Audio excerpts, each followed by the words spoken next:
Horses kinda snuffy, cold chill up your spine. You'll get your ass moving, son, we're burning daylight.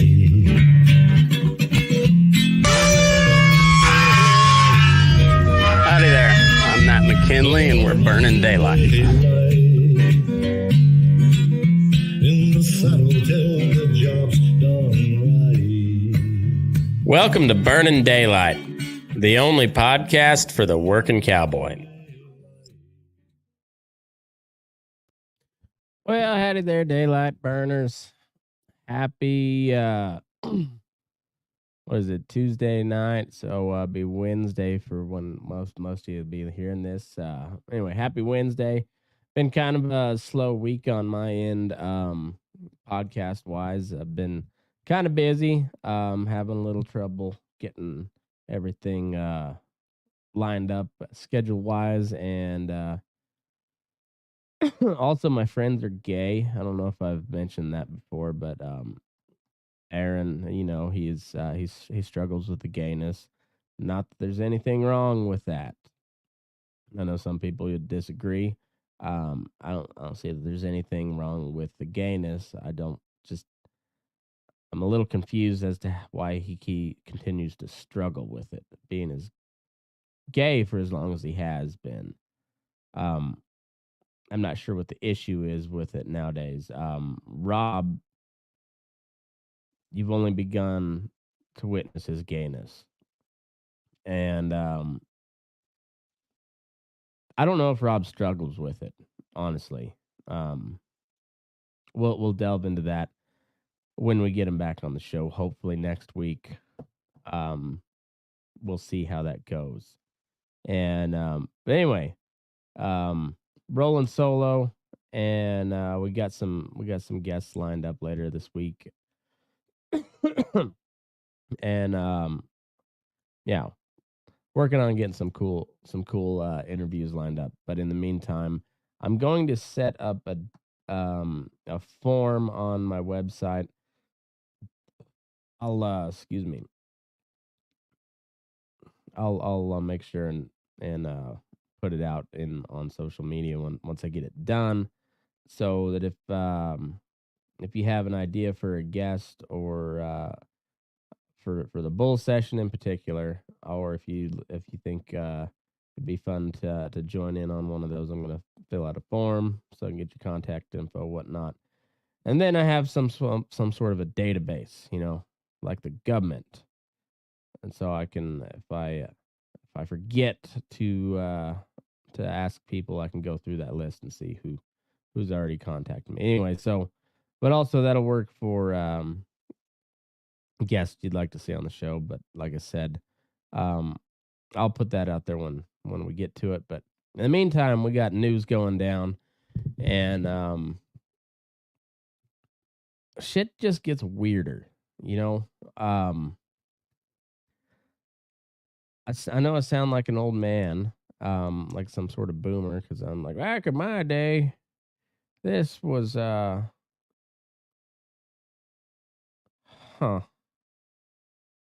Sorry, I got distracted here, and oh, huh. For some reason, this article I was gonna pull up, it's about RFK Jr. But the video at the top of the article is a lady giving birth in an elevator, and or maybe I don't know. It doesn't seem like it fits with the article, and maybe it was like simulating giving birth in an elevator. I don't know. Fucking weird. Anyhow, that made me lose my train of thought completely. So we'll just go ahead and jump into the news. Let's see, where's Drudge here? Yeah, the media has selected our candidates, or at least they're trying to, very hard to select our candidates for this next election for us. And I guess it's not real surprising that they've been able to do that before, but Where was that?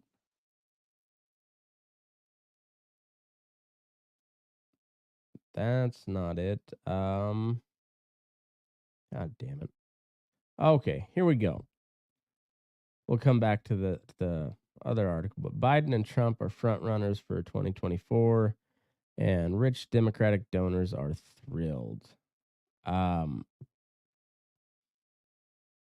that is from, well, this is a Yahoo News link, but it's originally published in Bloomberg, and this was today.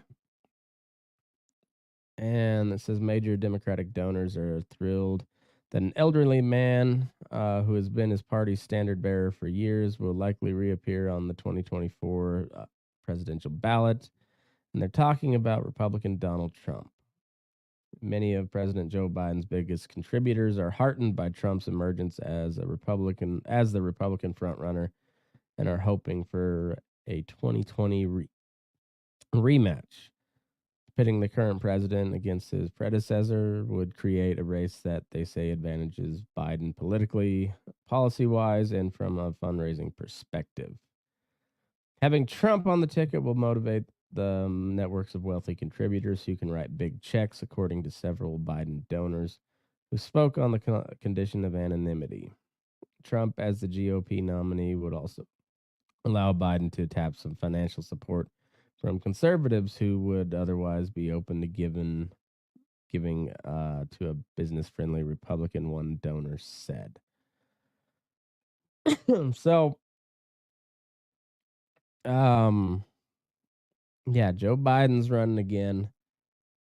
Donald Trump's running again.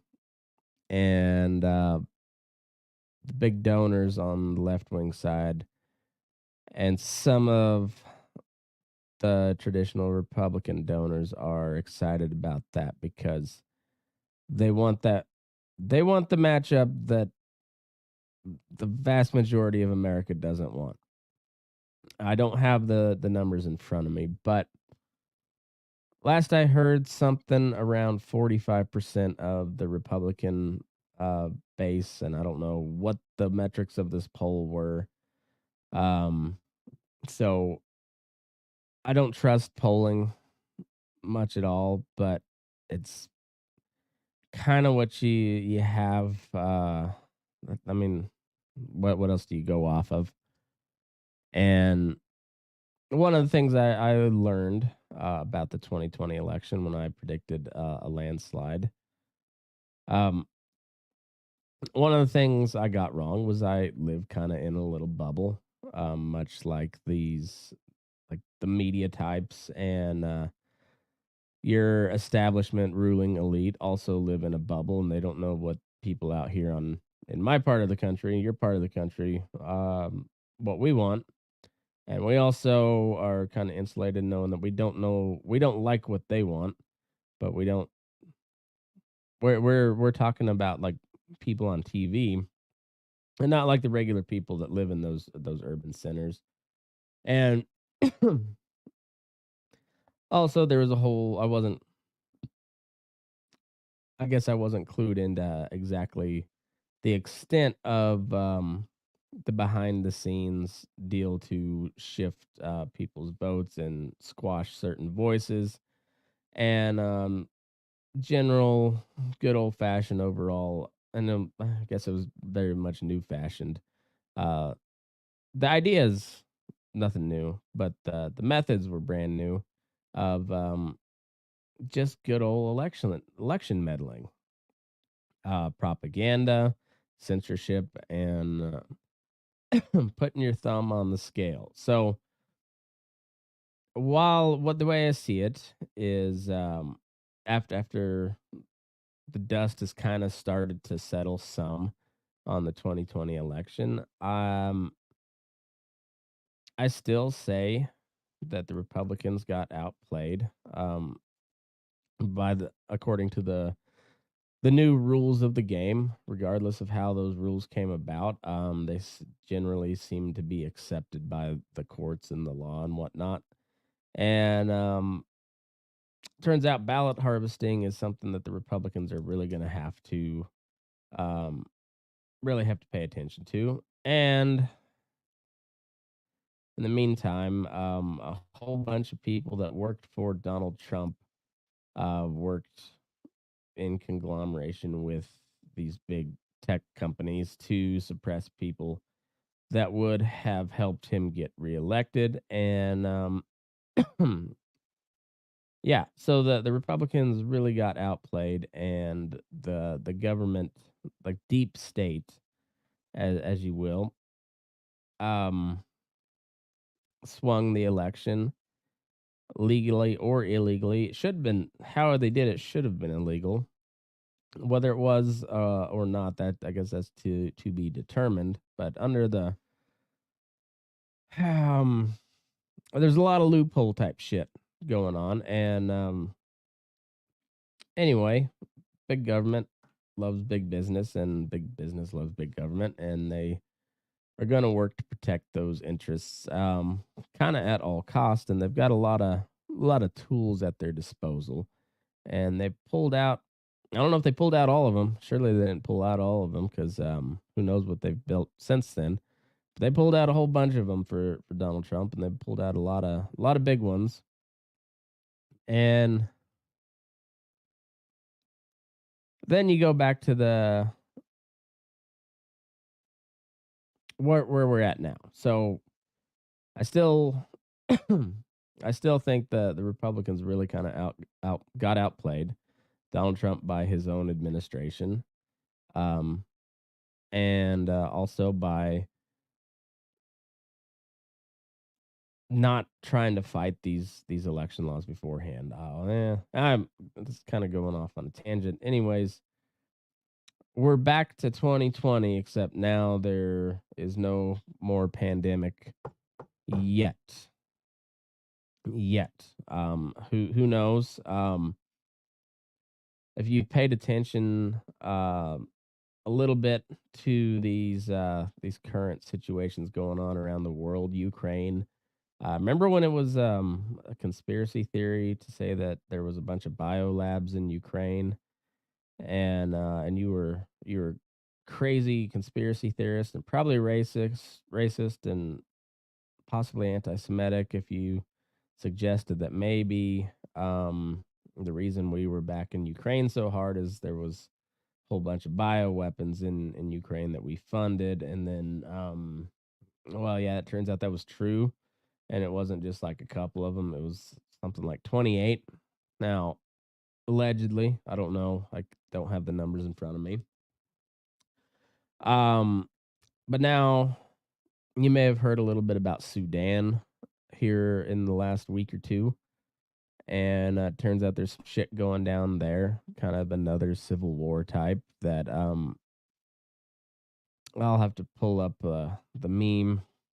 I don't know if I can put it up on the screen. I've got to get it off my phone, and my AirDrop's not working very good. But there's a timeline of different events in which the U.S. was involved with Sudan, and it's pretty interesting. All right, so this is Kate Bowen sent this to me, and it just says Sudan Cliff Notes, and I have not followed up on all of these dates, but provides a little bit of a timeline going back to August 24th of 2022.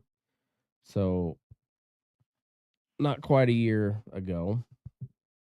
So this happened pretty quick, really.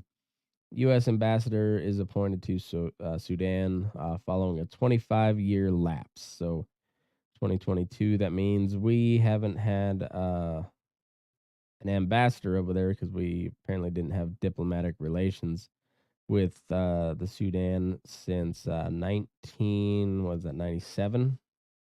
Yeah, 1997. September 28th, 2022, about a month later, U.S. ambassador warns Sudan against finalizing Russian naval base deal. So now the picture starts to become a little bit more clear. Um,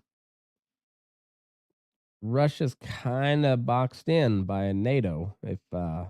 And that seems to, if you remember, like any of the demands from the Russians towards the Ukrainians, one of the big ones is that Ukraine doesn't become part of NATO because NATO would put them in an alliance with the United States in particular, but the rest of the Western world essentially, or at least Europe, I guess, Europe and Canada, and then and the United States, Western Europe, anyways, and a lot of Eastern Europe.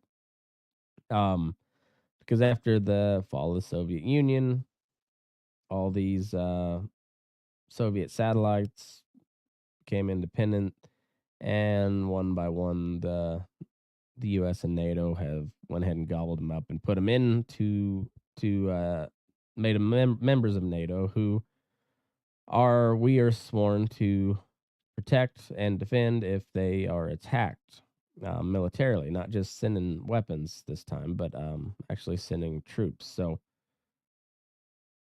anyway, that was a big thorn in the side for Russia, particularly with Ukraine. It was a big red line for him. And now Russia's at war with Ukraine. We're at war with Russia via Ukraine. Um, Troops on the ground in Ukraine, by the way, U.S. Special Forces troops, and who knows how many's there. Um, but that was something we weren't supposed to do. We were just supposed to send them defensive weapons, and now we've increasingly sent them longer range and more sophisticated weapons. And now there are people on both sides of the aisle in Congress pushing to send longer range missiles and F-16 fighter jets to Ukraine. And in the meanwhile, apparently Russia's trying to get together a deal with Sudan for a naval base, and all of a sudden, even though we haven't been there in 25 years, U.S. sends an ambassador over there. And ambassadors used to be statesmen, like they were diplomats. They talked with their counterparts and and try to work out a deal, keep the peace. And essentially, since the Cold War, all of our, well, not all, but a lot of our diplomats and State Department type people have essentially just become intertwined with the intelligence agencies. And so, anyway, that the ambassador warns Sudan in September, late September 2022, November 11th, 2022. Uh, Anthony Blinken, who is the Secretary of State, urges Sudan to consider U.S. support for the rapid formation of a civilian led transitional government, which essentially means a puppet government with, friendly towards us. December 5th, 2022, UN brokers a framework agreement between Sudan's military leaders and leading pro-democracy parties. December 7th, Blinken threatens a travel ban for Sudanese who endanger the framework agreement deal. And then February 12th, 2023, Sudan confirms the deal for a Russian naval base. Key players are Sergei Lavrov and Buran. I don't know who that is, but Sergei Lavrov, I believe, is the Russian foreign minister. He's high up in the Russian government, but I believe he's foreign minister, which would essentially be like our Secretary of State. So pretty powerful individual. February 16th, the Biden administration sends $288 million in humanitarian aid to Sudan.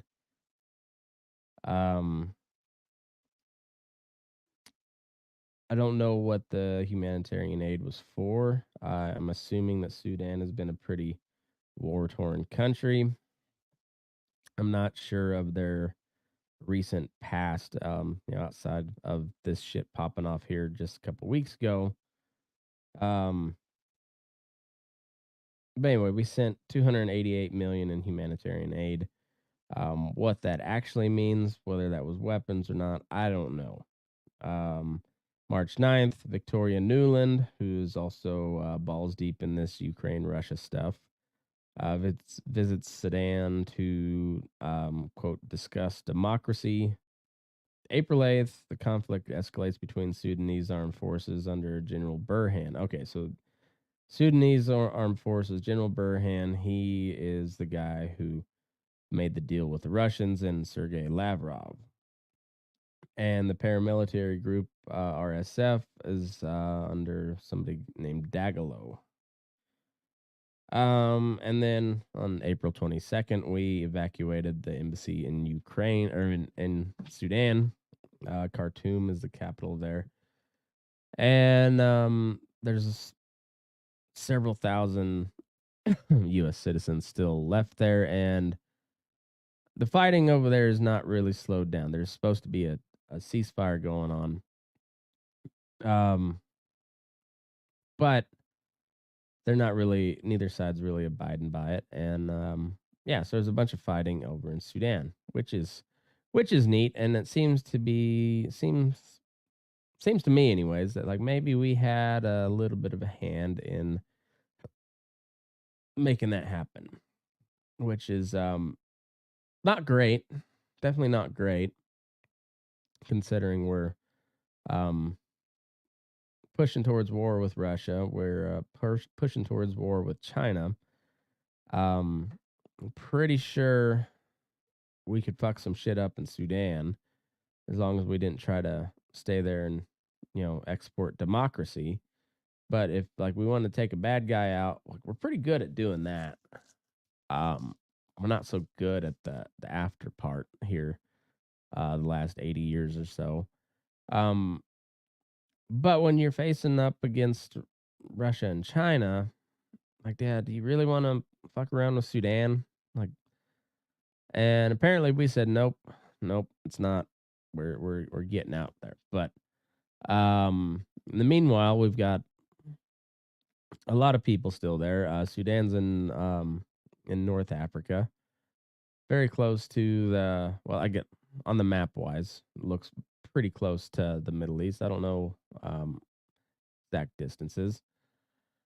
And so you've got this situation that looks like it could drop off, or maybe it'll go away, but it seems like it could pop off into something um pretty serious. And that region, ever since we started meddling around there back in well, you could say in like 1948 when they established the state of Israel, reestablished, I guess, and Palestinians kind of got the raw end of the stick. That pissed a lot of people off in the Arab world, for for kind of obvious reasons. And then we overthrew a guy in Iran in '53 that was democratically elected, installed the Shah, who was a brutal dictator, who was later overthrown and then led to probably an even more brutal Islamic dictator. And that's just Iran. Um, and then you go through the timeline, and then you get all the Iraq stuff. We still have troops in Syria, which is kind of a hotbed. Israel has been bombing it pretty frequently here lately, and Turkey has some shit going down there. Syria borders Turkey and Israel and Iraq, and so they all have shit going down in there. We got troops in there. The Russians have troops in there because they deployed troops there to help us fight ISIS, which we funded, and then we went and fought them, which is kind of the pattern for the U.S. foreign policy over the last about 80 years. And then Sudan's in there somewhere in that region. So like we have a long track record for having a knack being able to stir some shit up over there in the Arab in the Arab world and Israel. So this thing in Sudan, but it also involves Russia. So it all leads back to Russia. Like we hate Russia for some reason. And meanwhile, we got all of this building up, and it is now May of 2023, which means we have little over a year and a half. No, we have less than a year and a half. Yeah, I guess right at a year and a half until uh until we elect a new president. Um, no, going by the last couple election standards, it'll be like 19, 20 months before we find out who's actually elected, but allegedly we'll all be done voting here in about 18 months. Um, and it seems like the media, obviously they're propping up Biden.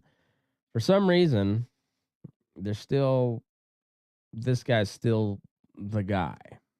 And they're trying to make sure that he's the guy. He's got two challengers right now. Marianne Williamson, who they don't treat as a serious candidate. I also don't really treat her as much of a serious candidate. She seems to be a little hippy dippy, a lot hippy dippy, a little too hippy dippy, even for a lot of Democrats. Then you also have Robert F. Kennedy Jr., who I don't know a ton about, but I've heard a lot about him here lately.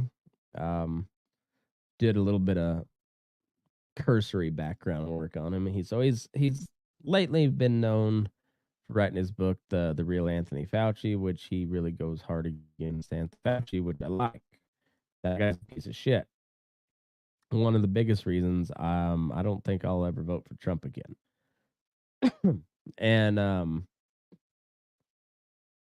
so he wrote this book about Fauci exposing his dirty laundry from the past and all the way up through the COVID stuff, particularly with vaccines. This RFK Jr.'s he's a old school vaccine guy, like well before COVID was a thing.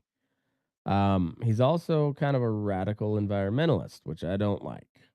Um, but he's kind of been making some waves, and the powers that be are trying to just smash that down, squash it before it takes off. But I don't know. Once again, come the polling, I don't know how much I trust any of it, but it's what we got to go off of. They're showing RFK Jr. with like 20% in the one of the latest polls. So it was like I forget what Biden was at, but um, I think Marianne Williamson was at 9 or 10%, which is not nothing. It's not a lot, um, considering it's a poll. No hard votes taken or anything, but it's not it's not nothing. But then RFK Jr. is at 20%, which is pretty significant. And you have the Democrats already saying there's not going to be any primary debates. Um, when you look at other polls, going back to like the Trump, I think it was like 45% of the base says they don't want him to run again. So still a pretty solid majority. I wouldn't say a, an overwhelming majority, but 55%'s that's a pretty big number. Um but it was before the 2020 election, it was like 90%. Uh 95%. I don't know. It was a high number that wanted him to run again. So he's fell off considerably, but still has a pretty commanding majority. Joe Biden's at like 2/3 of his own party uh, don't really want him to run. His approval ratings in the 40s, 30s, and 40s, so not good, but can't really judge much off of that. There's a lot of people that won't approve of a guy that still vote for him because they hate the other guy more, and that seems to be where we're at in this deal. We have Donald Trump saying he's not going to debate in the primaries. The DNC saying they're not going to even schedule any primaries for the scheduling any debates for the primaries. Even though between the other two candidates that are already in the race, they're gathering roughly 40% of of the polling numbers. So like seems like maybe you ought to hash that out. And if Joe Biden is that much your guy, he should be able to talk his way into your hearts, and lick the world or some whatever weird shit that guy says. But the media, while they're keeping the pressure on Trump over all of these indictments and whatnot, they sure seem to be trying to push and keep him right at the forefront. They want him to run because they think they can beat him, which they probably can. But also, Donald Trump is kind of a juggernaut when it comes to this shit, and you never do know. But they have been kind of been an all out assault on DeSantis here lately, which means they actually see him as a threat. Um, and anyway, so this seems to be like the media. I called this episode Undistinguished Elders because it looks like once again they are propping up two old wealthy white dudes that most of the country don't like at all, and they're already laying the stage for you. This is who it is, and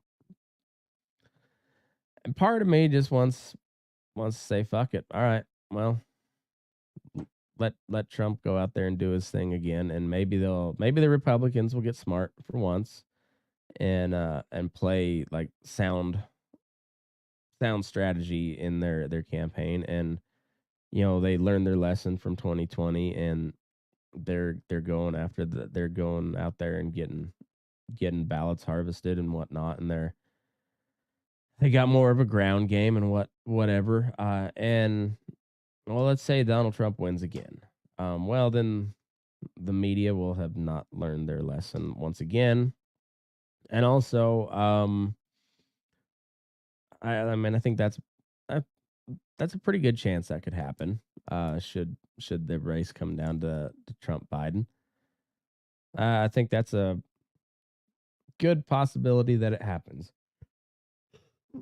Yeah, that Trump somehow um forgets all or learns from all the mistakes that he made in 2016 and 2018 and 2020 and 2022. And I know that he only ran in 16 and 20, but as the kind of the standard bearer for the party, he took a bath in 2018 on the midterms. You lost the Senate in the House and the Senate in 2020, and you barely clawed back the House with one of the most unpopular presidents in modern American history. um, when typically the opposition party kind of cleans house during those type of elections, like in 2018, when the Democrats really gained a lot of seats in the House. So, anyways, Trump hasn't done well since 2016 as far as election goes, but maybe he learns from all that, and people also see that he's clearly more there mentally than Joe Biden. Um, Although he's still really fucking old. Um, so I can see that happening that he wins, and I can also see where Donald Trump does something stupid.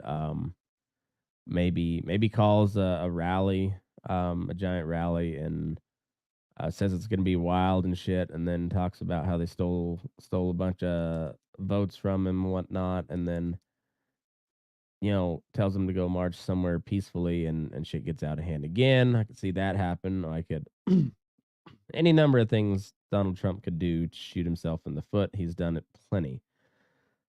So they're setting us up for that again. And they're both setting the precedent right now that they're not going to debate in primaries. So like what makes you think that's not going to carry over into the general election? So now you just have two guys that are just talking shit about each other in different parts of the country and never actually have to like stay in the same room and and debate each other. It seems to be what that's setting the stage for, and it just like it's all a show. Um, there's a lot of people that like DeSantis. There's a lot of people apparently that like RFK Jr. Where was that article? So this was interesting as well. It's a New York Post article, and ABC News cuts RFK Jr.'s vaccine remarks out of an interview. An ABC host admitted that the network edited statements Robert F. Kennedy Jr. made about the COVID-19 vaccine out of an exclusive interview conducted with the long shot Democratic presidential candidate. The last time a Kennedy was called a long shot was in 1960 when he won the presidency. With a little help from his friends down in Chicago, the mafia and whatnot. Uh, but RFK Jr. is a long shot Democratic presidential candidate, and I bet you a lot of people didn't know he was even running at the time, and he's getting 20% support in the polls. I don't know if that's just off the Kennedy name alone or if that's off um his own efforts with this Anthony Fauci book, but I don't know. So they said we should note that during our conversation, Kennedy made false claims about the COVID-19 vaccines. Anchor Lindsay Davis said in a disclaimer when the interview aired Thursday. We've used our editorial judgment in not including expanded portions of that exchange in our interview. Data shows that the COVID-19 vaccine has prevented millions of hospitalizations and deaths from disease, Davis added. He also made misleading claims about the relationship between vaccination and autism. So I'm not going to get into the whole vaccine autism debate. I don't know enough about it. I don't know how much I care about it at this point. Um, but they didn't tell you what the false claims about the COVID-19 vaccines were. They just said we're not going to show them because they're false. um, so this is ABC News. One of the major network news. That's the one that's free, and they're just going to decide you don't need to know that. You don't need to hear it. Doesn't matter. Doesn't matter whether you might want to hear it. No, just we're not going to show it because that's wrong. And yeah, it just seems like there's this all big play. They want They want Donald Trump and Joe Biden, and they expect Joe Biden to win. And seems a little against this our democracy that we're constantly being preached about, how much of a, like, Donald Trump is a danger to our democracy. But here we are, they're just like crowding us down this funnel point where it's just it all ends up with Trump versus Biden, and the game's going to be rigged in favor of Biden. Yeah, it seems a little anti-democratic. Um, in the meantime, we had the number one the number one cable news anchor. He gets fired. Tucker Carlson gets fired from Fox News. Fox News is embroiled in a whole bunch of legal battles with first with Dominion voting machines and also with Smartmatic voting machines.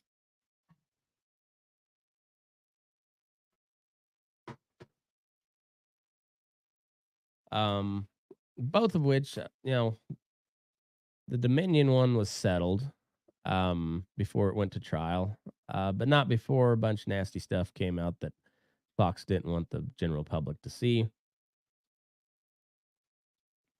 Ended up settling before trial, and they agreed to pay $787 million to Dominion, which I think somebody said was essentially equal to like the yearly revenue of Dominion for about 60 years or some shit like that. A lot of money. They also had to admit that they were wrong on a few things. And then shortly after, Tucker Carlson gets fired, and now they've been leaking a bunch of videos about him trashing Fox News and Fox Nation and airing a whole bunch of dirty laundry. But this is the latest one, and they're coming at him on the racism level, which is not surprising. That's a favored tactic of the progressive left, the Democratic Party. Text message sent by Tucker Carlson that set off panic at the highest levels of Fox on the eve of its $1 billion defamation trial showed its most popular host sharing his private inflammatory views about violence and race. The discovery of the message contributed to a chain of events that ultimately led to Mr. Carlson's firing. In the message sent to one of his producers in the hours after violent Trump supporters stormed the Capitol on January 6, 2021, Mr. Carlson described how he had recently watched a video of a group of men, Trump supporters, he said, violently and attacking an Antifa kid. It was 3 against 1, at least, he wrote. And then he expressed a sense of dismay that attackers like him were white. Jumping a guy like that is dishonorable, obviously, he wrote. It's not how white men fight. But he said he found himself for a moment wanting the group to kill the person he described as the Antifa kid. For years, Mr. Carlson espoused views on his show that amplified the ideology of white nationalism. I forget what he said, but he mentioned like the replacement theory, which I'm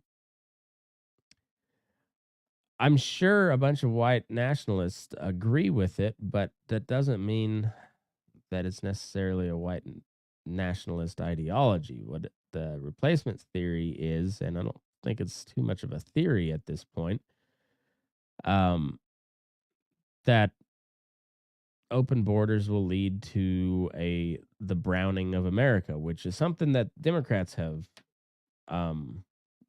boasted about over the years. And when we look through the presidency of Joe Biden up to date, there's been about 2 million illegal border crossings. and most of them from South America. Um, and then a push to legalize them, a push throughout plenty of states, these sanctuary states to allow illegal immigrants to go ahead and vote. Um, and eventually they you know, that the theory goes that they eventually will replace white people. That was kind of you know, the chant at Charlottesville that the Democrats still love to talk about is a bunch of knuckleheads chanting around saying, "You will not replace us." But anyway, so then he says, but the text message revealed more about his views on racial superiority. The text alarmed the Fox board, which saw the message a day before Fox was set to defend itself against Dominion voting systems before a jury. The board grew concerned that the message could become public at trial when Mr. Carlson was on the stand, creating a sensational and damaging moment that would raise broader questions about the company. The day after the discovery, the board told Fox executives that it was bringing an outside law firm to conduct an investigation into Mr. Carlson's conduct.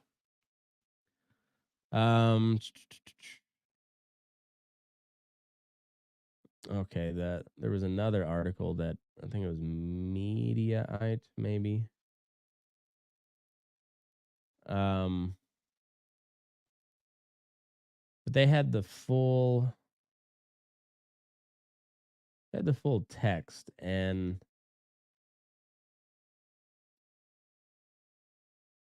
they left out a whole bunch in this article. Here we go. So then the entire text that was sent, um, he says, a couple of weeks ago, I was watching a video of people fighting on the street in Washington. A group of Trump guys surrounded an Antifa kid and started pounding the living shit out of him. It was 3 against 1 at least. Jumping a guy like that is dishonorable, obviously. It's not how white men fight. Yet suddenly I found myself rooting for the mob against the man, hoping they'd hit him harder and kill him. I really wanted them to hurt the kid. I could taste it. Then somewhere deep in my brain an alarm went off. This isn't good for me. I'm becoming something I don't want to be. The Antifa creep is a human being. As much as I despise what he says and does, as much as I'd hate him, I'm sure I'd hate him personally if I knew him. I shouldn't gloat over his suffering. I should be bothered by it. I should remember that somebody probably loves this kid and would be crushed if he was killed. If I don't care about those things, if I reduce people to their politics, how am I better than he is? So they're this is kind of front page on Drudge right now, and this is like the latest thing. They're like, see, Tucker's a bad guy. This no wonder Fox fired him. But when it comes to this suit against Dominion, it was for defamation about the Dominion voting machines turning Trump votes into Biden votes, which has not no evidence of that has ever no solid evidence of that has ever surfaced that I'm aware of. I'm sure I've heard the stories about bouncing it from server to server and whatnot, and there's probably something about these Dominion machines that are not great. I'm sure there is, but as far as them changing numbers on the voter tally, I'm not seeing any hard evidence of it yet. That being said, what does that text message about Tucker Carlson having a internal personal moment where he says to himself, "I'm no better than this guy that's getting the shit beat out of him, and no matter how bad I want this guy to get the shit beat out of him, if I think like that, then and I don't humanize the guy there, and he's just another faceless Democrat, then I'm no better than he is." So that article that I was reading earlier, that was from where was that? That was That was from the news. DN, what is it? DNYUZ. Um, I don't know much about them, but you see them around a bunch. Anyhow, they left out the whole part where he's like, "Hey, this is not a good thing for me to think about." Um, and then they focused on that one statement. And that's not how white men fight. Um,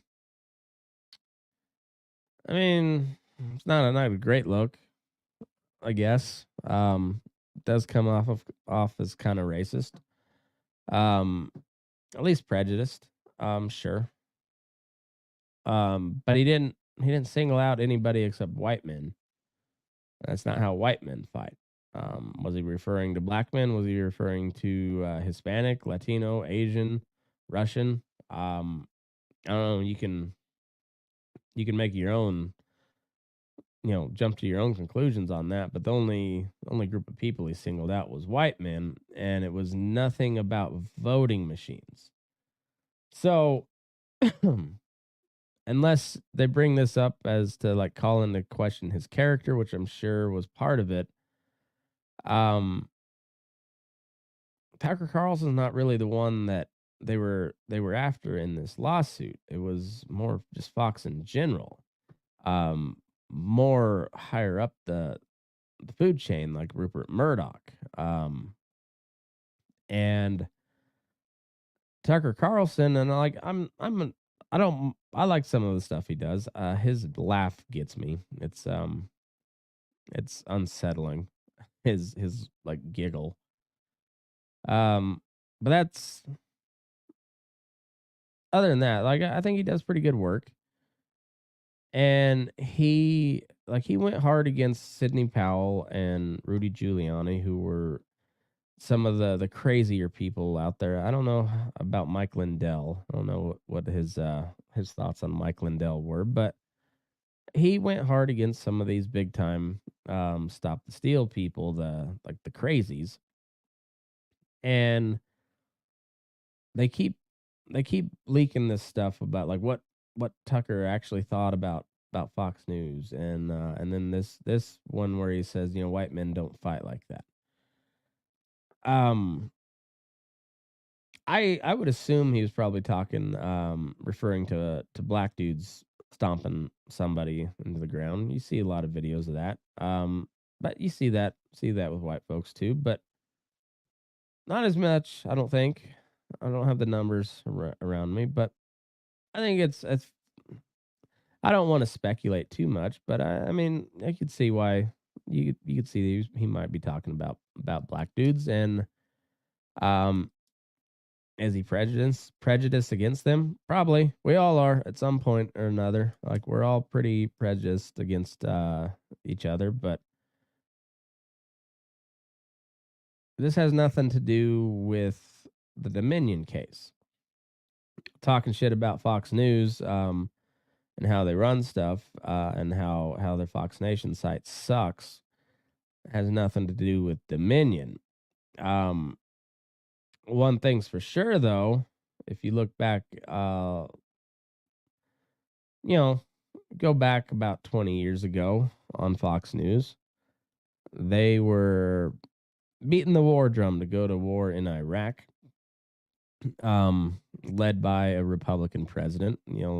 Fox is the Republican news for the most part. And Trump kind of threw a wrench into that because he was at least in rhetoric, pretty anti-war, at least anti-intervention war. He had no problem taking out that Soleimani dude, but he didn't invade another country that we're aware of while he was president, and that kind of throws a wrench into the whole Fox News conglomerate, where they can be the right wing war hawks instead of the left wing war hawks, like those silly commies over at MSNBC or CNN. They all have the same views, but they'll argue about like tax rates and stuff. Um, Trump was the only one speaking out against the Ukraine thing on the Republican side for the most part, outside of your typical kind of good ones that they're typically good on stuff. Thomas Massey and Rand Paul. So then we have Tucker Carlson, who's also spoke out strongly against the Ukraine stuff, and doesn't really go with the culture of Fox News. They like us, peace through strength, except it's more just strength through strength. Like it just we like we're used to just strong arming these little countries all over the world, and using the military to do so. And Fox News has been, I mean, that's been their ball game for a long time until Trump come along. And now now you have their number one, not only their number one you know primetime host, but like the number one primetime host in all of cable television.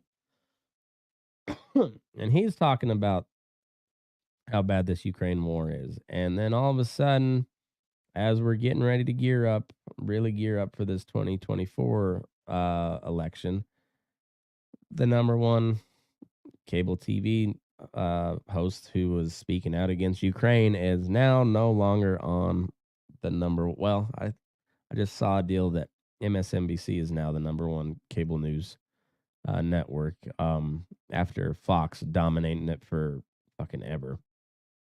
Um, so I don't think it's all that much of a coincidence that they got rid of him. And this the Dominion stuff, they lumped Tucker Carlson in with the whole Stop the Steal stuff and all the crazy shit that Trump and his cohorts have been pushing on the election. Um, they lumped Tucker Carlson in with him after this settlement, but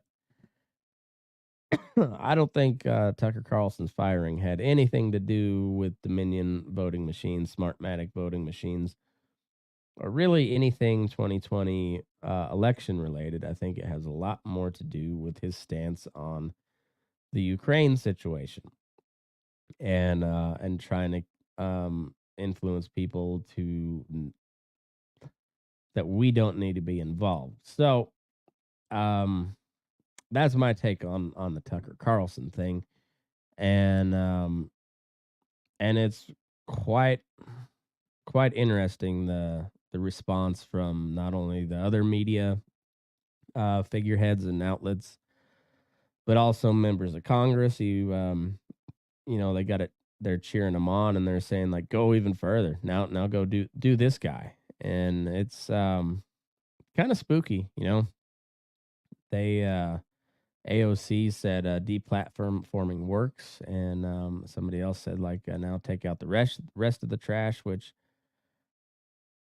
I would not shed a single tear if Fox News suffered just a painful death. The Fox News as a company. I think they are toxic, just as I think that MSNBC and CNN and all of the cable news, Newsmax, you can throw them in there too. They're all just it's a toxic way to to do journalism. It's not journalism, and it's even been testified to in court by the people who were, during defamation trials. Tucker Carlson, Rachel Maddow. I don't know about anyone in particular from CNN, but I'm sure they're on that list who they've all testified in court that they are not news outlets, but rather, they're classified as entertainment because they are providing opinion, rather than the news. And if they say that under oath, I would say that's I would go ahead and believe them on that part. So yeah, cable news is garbage. I don't care if Fox News dies a slow, painful death. Um, but I don't think we should just get rid of them because the other side doesn't like them. Just like I don't think we should be calling for the removal of people from CNN. No, I'm calling for people don't watch them because they're garbage. You don't have to give them your time or your eyeballs. And but that's not censorship. I think they can say whatever the fuck they want. I don't have to listen to it, and I don't have to watch it, and I don't. So unless it's makes for a good clip to make fun of. I I was gonna report on this dairy down in Texas where it was like 18,000 dairy cows died in an explosion, but there there is not many details at all about that out. So I don't have anything to report other than apparently that was a big explosion, and there's a lot that doesn't make too much sense because they said 18,000 cows died. Um, that's a big dairy. That's a that is a large dairy, and typically your cows are not in the milking parlor all at the same time. And an 18,000 head dairy, that's probably gonna I don't know. I don't, I don't know how many acres that would be, but I would want to say somewhere around at least a half section, so 320 acres, if not more, to house that many in a confinement deal. That'd have to be a big fucking explosion, or all of your cattle had to have been concentrated at one point. And I don't know. I don't have any details on it, but it seems a little weird. Um, Particularly for that number of cattle to be killed in one explosion, unless it was a series of. I like I said, I don't have any. I couldn't find hardly any details about it. It was down at Dimmitt, Texas, which is south of Amarillo, there in the Panhandle, and yeah, I don't have anybody got any local gossip or anything that outside of what's been reported by various media outlets. If you got any sort of information on that, let me know. I'd like to find out about it. Maybe I'll follow up on her. Give me some leads. Maybe I'll do some real journalism. Probably not. But I'll think about it. And no, actually, I'd be interested to see what the story is behind that. So I don't know. That was an article I was gonna or a topic I was gonna cover, but like I said, just couldn't find much. There's a whole lot of Ukraine, China war stuff.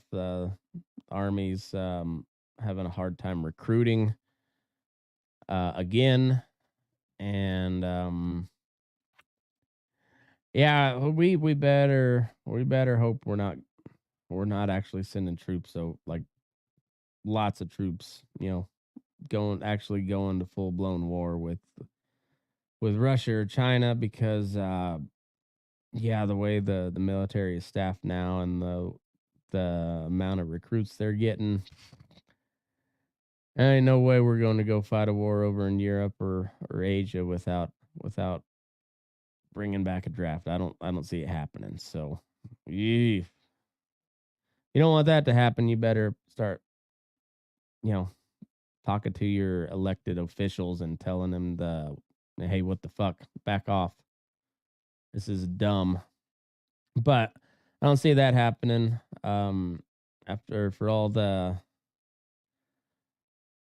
fight over the Speaker of the House, um, the chairman of the committees on so like the House Foreign Affairs Committee and the House Armed Services Committee are both chaired by just your typical Republican neocons that they ain't they haven't seen a war yet that they don't want to send somebody to go fight, and they're the ones pushing for um, longer range missiles, um, tanks, fighter jets, everything, and yeah, I could see them also pushing for for even more boots on the ground. So um yeah, if you don't want this shit to happen, you like people need to start putting a bug in their congressman's ear, their senator's ear, and letting them know how much you like actually calling their office. I hear from people that used to work uh on Capitol Hill, as a staffer, an aide or something, and they say that the biggest thing that works is like when you call because they have to call, they have to answer, they have to provide answers, and it makes their life annoying, and they don't want to be annoyed by the peasants like us. So if you make enough noise, they'll eventually do something so that they don't have to hear from you again. So, anyways, especially all you young fellas under the age of 30, man, I would be making some phone calls if unless you want to get drafted and get airdropped into fucking Siberia or something. Like who knows what goofy shit can happen when something really pops off. So get ahead of it now because we are steadily just marching towards that. And we all know that ends in nuclear war, and that's not good for anybody alive. Um, so I won't go into too much more on that because it's kind of depressing and it's kind of the same old shit. But I did find a really good article.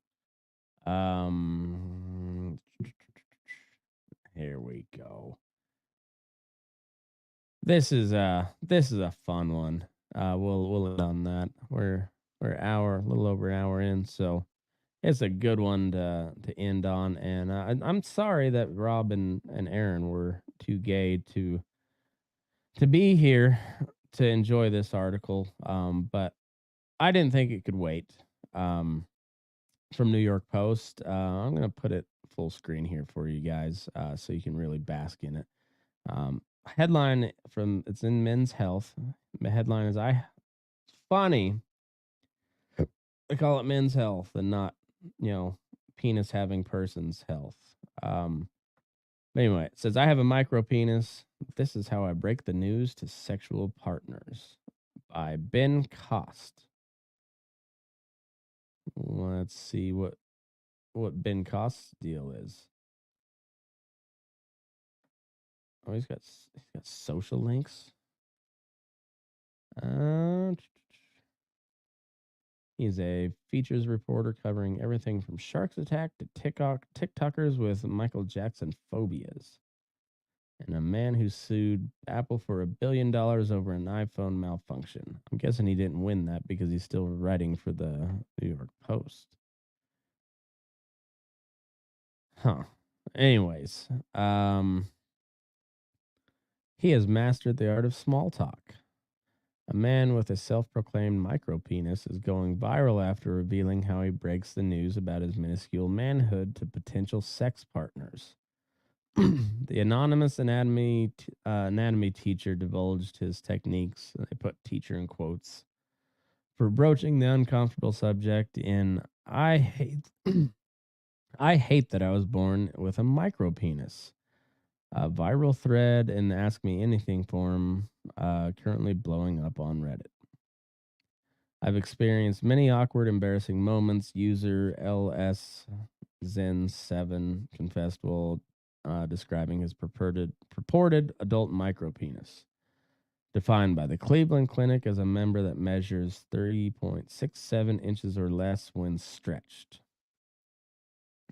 For instance, the average erect penile length for an adult clocks in at 5.25 inches, according to experts in such things.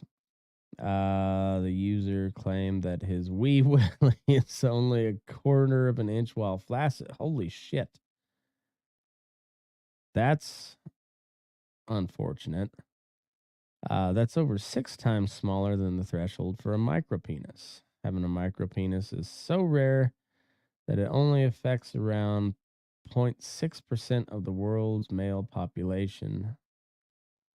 So 0.6% of the world population has a dick that measures less than 3 2/3 inches. And this dude has a 1/4 inch. I wonder, is he a grower? Apparently not too much of a grower. I mean, it's hard to make too much more out of a 1/4 inch, I think. I mean, like when he really gets horned up, is it like make a full inch?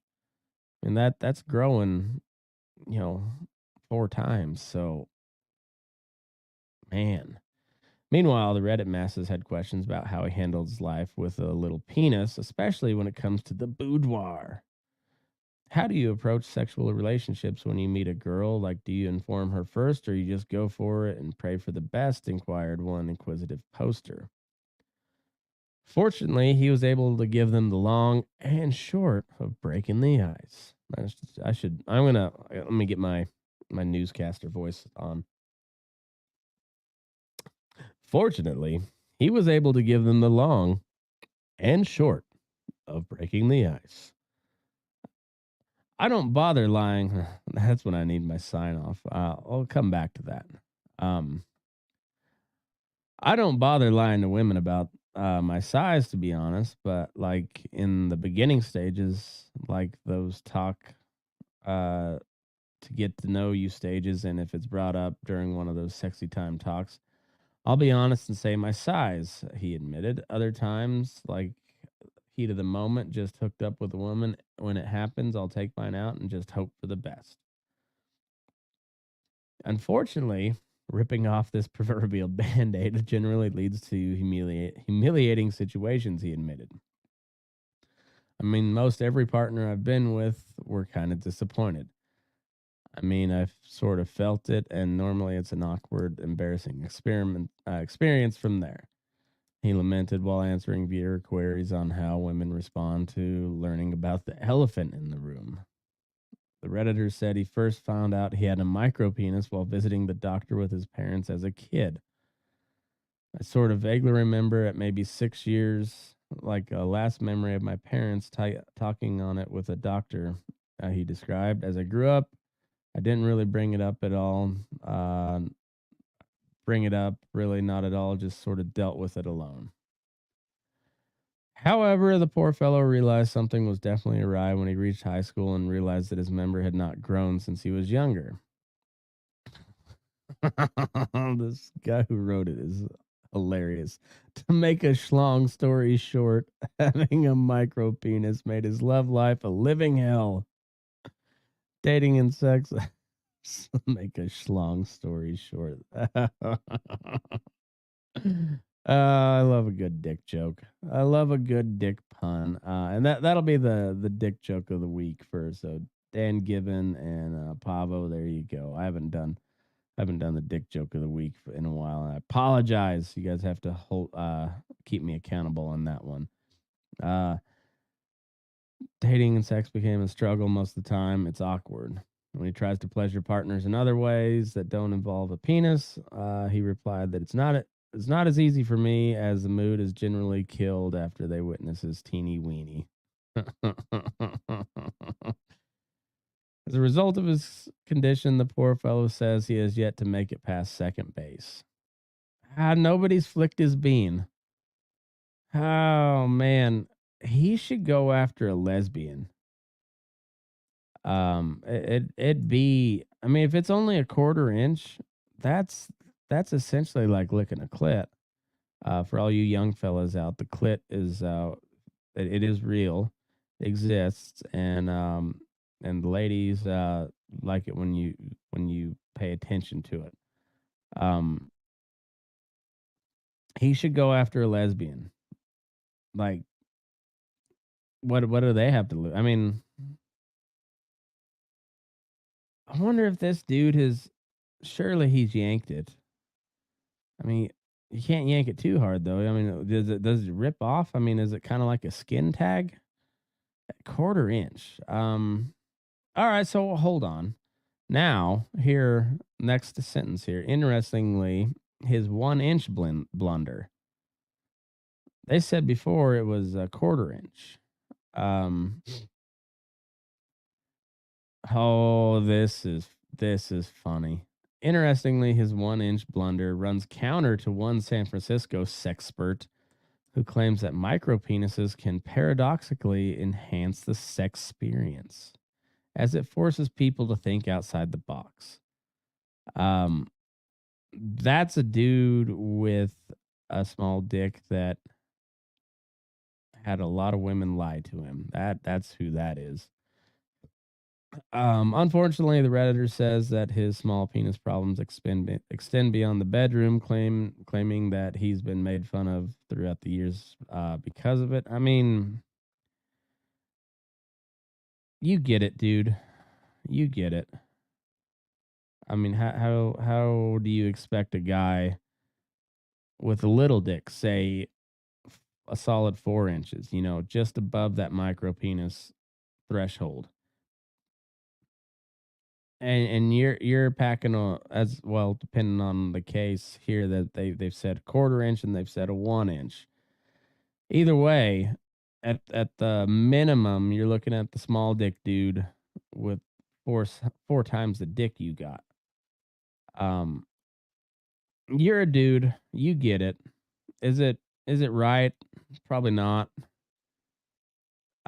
Should you just come to expect it at this point and just maybe don't talk about your dick? That'd be my guess. He said, I mean, growing up, I always avoided the boys' locker rooms. Good idea. And the pool and beaches, because of my size. In Battle Dad described many embarrassing moments throughout my life. Many embarrassing moments throughout my life. Hell, once or twice at my job because of how the seat of my uniform pants look on me. So he was showing camel toe in his work pants. Um, Using the restroom, I avoid urinals and just wait for a stall. Um, he said he would sometimes even sit to take a leak to avoid making a mess because his micro penis is difficult to aim. Um,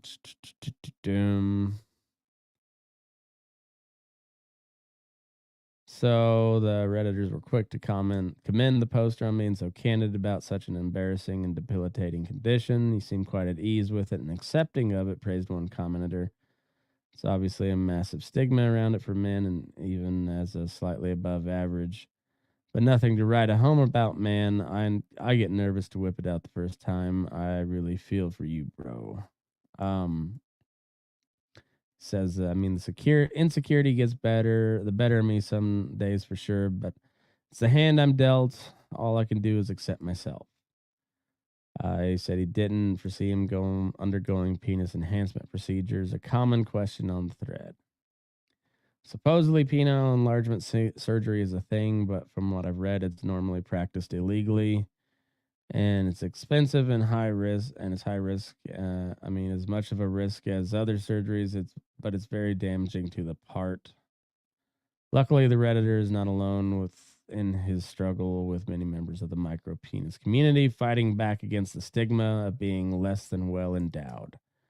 In 2021, dozens of men hit the streets of Los Angeles for a small dong march seeking to end the so called shame associated with having an undersized penis. The prior year, micro penis activists launched Dinky One, a matchmaking website that aims to combat penis size by helping those with smaller phalluses find love. God bless the internet. God bless the United States of America. Holy shit. Oh, and now I gotta go back and find my quote here so I can sign off like a real newscaster. Um Where was that at?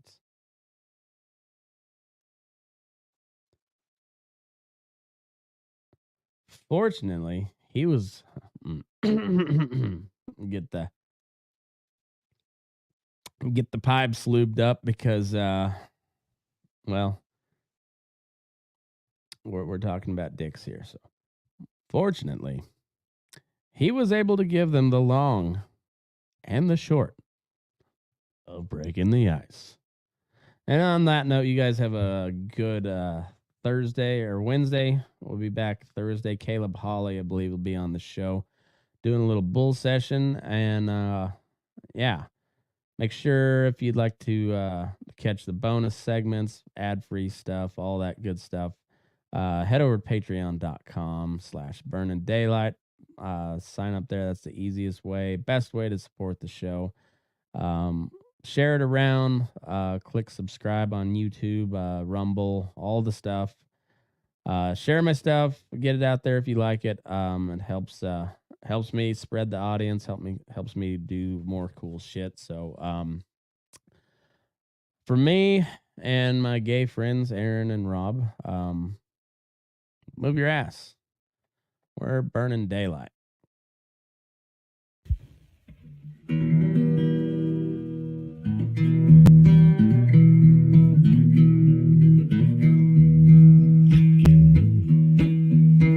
You rise up in the morning beneath the stars so bright. Pull your hat down, make sure your cinch is tight. Horse is kinda snuffy, cold chill up your spine. You'll get your ass moving, son, we're burning daylight. Burning daylight. Burning daylight.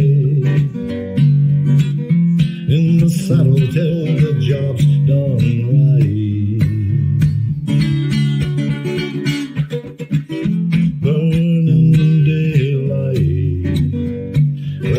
Is just a gather, and you won't catch 'em all. But when you ride through the gate, make sure you sit up tall. I can see the horizon, it's looking pretty bright. Well, get your ass moving, son, we're burning daylight. Burning daylight. Burning daylight. In the saddle till the job's done right.